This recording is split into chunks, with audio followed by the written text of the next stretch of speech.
And welcome back to the Prospect Hub. We'll be talking about Mets prospects. We're going to do something a little different. I'm going to take these sort of game recaps from Mets News and Links. He's got a great site, and he puts all this stuff on his website, and I thank him. He's got a great Twitter account. We want to talk about the Mets farm systems, the Mets farm system and the 14 teams, main teams, and what happened on August 14th. And here we go. First up is the Syracuse Mets. Syracuse game recap. Syracuse Mets fall to late in 11-2 loss at Rochester on Wednesday afternoon. The Syracuse Mets were haunted by missed opportunities in 11-2 loss to the Rochester Red Wings on a warm Wednesday afternoon in Western New York. Despite the lopsided margin, the Mets had their chances in the loss. Syracuse allowed 8 unanswered runs in the last two trips to the plate for the Red Wings, with 7 of those 8 runs coming on 2 hits for Rochester. The Mets also left 12 men on base in the game, the second straight game in which Syracuse has left double-digit runners on base. Syracuse 64-50, fresh off a frustrating 8-1 loss on Tuesday night, got a run across in the top of the first to take an early lead. Mets loaded the base with 2 outs and then got a run home when Jackie Bradley Jr.'s infield single scored Brett Beatty from third and made it 1-0 game. However, Mets did lead the bases loaded in the top of the first, marking the 4th different half inning in the first 10 of the week, which Syracuse left the bags full. In the bottom of the third, Rochester tied the game up. Runners on first and second, and 2 outs. Darren Baker, who's the son of Dusty Baker, had a single to shallow left field. With the runner from second base, Jackson Clough, rounding third and trying to score, Yomer Sanchez threw a perfect toss to home plate that appeared to get Clough at home plate as he went standing into the bag. However, Clough was ruled safe for the game-time run and an RBI single for Baker.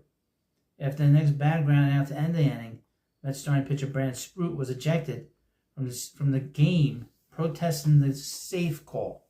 And pitching coach Grayson Crawford was ejected, protesting Sproat being ejected from the game. We saw all this craziness on SNY. I saw this. It was crazy. A lot of crazy stuff happened in this game. I mean, really. At the top of the 5th, the Mets got aggressive and tried to grab the lead back. A 2-out double from Luke Ritter extended the inning, followed by a single into shallow left from Carlos Cortez. Ritter tried to score on the play, but Baker threw a perfect strike from the outfield to nab Ritter easily at home plate and keep the game tied 1-1. In the bottom of the 6th, there's a lot of stuff here, right? In the bottom of the 6th, the home team grabbed the lead, an RBI single from Joey Gallo gave Rochester a 2-1 advantage, followed by a wild pitch later in the inning that scored a run to make it a 3-1 lead. I would mention. Here we go. The Syracuse Mets are on the road all week, taking on the AAA affiliate to watch the Nationals, the Rochester Red Wings. Game 3 of the 6-game series, set for 6:45, first pitch on Thursday. Now, the most unfortunate thing that happened in this game is Drew Gilbert, one of the Mets' best prospects, who's been out for most of the season with a bad hamstring pull that he pulled in the first week of the season, got hit by a pitch. And he got hit by a pitch in a very delicate spot. More than a delicate spot. You get hit there, you might not have children. I would mention that. You might not be having any children. And it was pretty weird the way he got hit, because it broadcasted, the announcers in this game wasn't sure if he got hit in the arm, he got hit in the leg. No, he got in between the legs.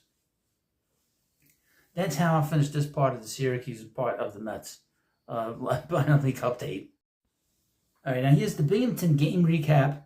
Binghamton falls to Portland 11 innings on Wednesday, and it was a big performance by another Met prospect. The Mets have had a very interesting year with their prospects. All the position players have struggled or they've been injured, and the pitchers have pitched really well.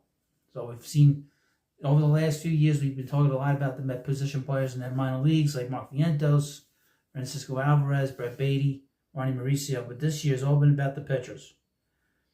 The Roma Ponies fell to the Portland Sea Dogs 6-4 in 11 innings on Wednesday night at Mirabito Stadium. The Sea Dogs have won each of the first 3 games in the series. Portland came from behind to tie the game in its final turn at bat and win the game in extra innings for the second time this series. Binghamton grabbed a 2-0 lead in the 7th inning on Wyatt Young's 2-run single. Binghamton had hit 2-0 in the top of the ninth. Portland tied the game on an RBI double from Nathan Hickey and an RBI fielder's choice from Drew Earnhardt against Cam Robinson. In the 10th inning, Christian Campbell ripped a 2-run home run off of Robinson that put Portland ahead 4-2. Binghamton tied the game in the bottom of the 10th inning on Young's RBI single and Jeremiah Jack's RBI ground out against Zach Bryant. The game tied at 4 in the 11th inning. Alex Benas hit a leadoff RBI triple, and Elith Moreno followed with a sacrifice fly that put the Sea Dogs up 6-4 against Daniel Juarez. Robert Kochkowski earned a save as he induced 3 groundouts in the bottom of the 11th inning. And here's the performance of the night. Nolan McLean and Hunter Dobbins started the game and went toe-to-toe. McLean allowed just 2 hits over 5 1/3 scoreless innings and what was his best Double-A start to date for Binghamton. He's really struggled in Binghamton. He pitched really well in Brooklyn, but he's struggled in Binghamton. And he was shut down for a couple of weeks. That's had been pitching him for the last few weeks. McLean struck out 3 batters and walked 2. Dobbins allowed just 2 hits and spun 6 scoreless frames with 3 strikeouts while issuing 1 walk. And a couple of things about Nolan McLean, he's given up hitting. So he's just basically now a pitcher. And they've said that when you give up one over the other, the better part of your game gets better. And hopefully it does get better.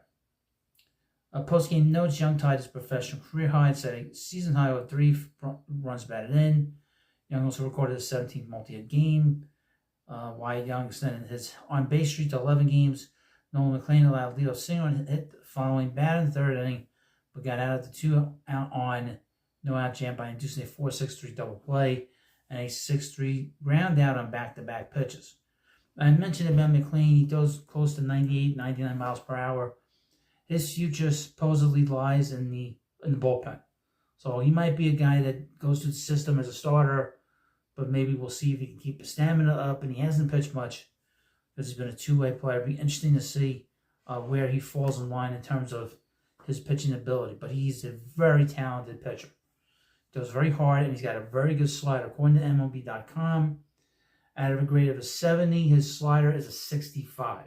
So he's got a devastating slider, and his fastball is 60. So that slider is a killer of a pitch. So we'll keep an eye on him. As you know, he's going to be one of the names they're going to discuss next year. Now here's the Brooklyn Cyclones game recap from August 14th. Blue Rocks battled their way past Cyclones 6-4. From Wilmington, Delaware, despite racing an early 3-0 deficit, the Brooklyn Cyclones' 3-game winning streak came to an end on Wednesday evening in a 6-4 loss to the Wilmington Blue Rocks from Judy Johnson Field at Frawley Stadium. Down by 3 entering the 5th, Brooklyn, who was 19-25 and 52-58 overall, broke up the shutout bid by earning 4 consecutive walks to start the frame, forcing in a run. Center field Nick Morbido followed with a run-scoring ground out to short to trim Cyclones' deficit to 3-2. After the strikeout pulled Wilmington within an out of escaping the frame with the lead intact, left fielder Chris Suaro prevented that from happening. The 20-year-old ripped a 2-run single to put the Cyclones in front for the first time, 4-3. However, that 1-run edge did not last long. With runners at first and second and 2 out, left fielder T.J. White smacked the ground ball to first that skidded under the first baseman's mitt into right field, but both men on base scampered around to score on the error, providing the Blue Rocks a 5-4 advantage. An inning later, Wilmington took advantage of another defensive miscue following a fielding error and at first base, Roismar Quintana single. Right fielder Jarrett McKenzie provided a run-scoring double to left to stretch the Blue Rocks' cushion to 2. Brooklyn brought the tying run to the plate in the 7th and 9th innings, but could not complete the comeback. Well, that's too bad. The Cyclones will try to win. The Cyclones will try to get to the win column on Thursday evening, Right-handed pitcher Justin Lawson is expected to take the hill in his first appearance for Brooklyn. Wilmington is scheduled to counter with right-handed pitcher Riley Corneli. And the first pitch is for 6:35. And finally in this video, the St. Lucie Mets. They defeated the Tortugas 5-1 and win their third straight. Now, they have been the one team that has had a lousy year for the Mets affiliates. The St. Lucie Mets won their third straight game of a solid 5-1 victory over the Daytona Tortugas on Wednesday night at Jackie Robinson Ballpark. The Mets played error-free ball for the third straight game. The pitching staff walked just 2 batters on Wednesday and has combined for just 8 walks in the 3-game winning streak. The Mets scored the bulk of the runs in the contest in the second inning. Daytona starter Adam Swanowski struggled with his command and walked 4 batters in the frame. All 4 walks came around to score. Willie Fans delivered the first run on a bases-loaded sac fly. After Swanowski walked Boston Barrow with 2 outs to reload the bases. Jonathan Enriquez ripped a 2-run single off reliever J.P. Ortiz to make it 3-0 Mets. Ronald Hernandez followed with a run-scoring double for a 4-0 lead. Tortugas scored their only run in the 5th inning on a home run by Yarlin Confidant. The Mets got the run back in the 6th inning. Colin Houck hit a leadoff double and scored one batter later, an RBI single by A.J. Ewing for the game's final run. Mets starter Jorge De Leon pitched 3 innings, shutout ball, and struck out 2. Irvin Coda followed De Leon for the next 3 innings and got the win.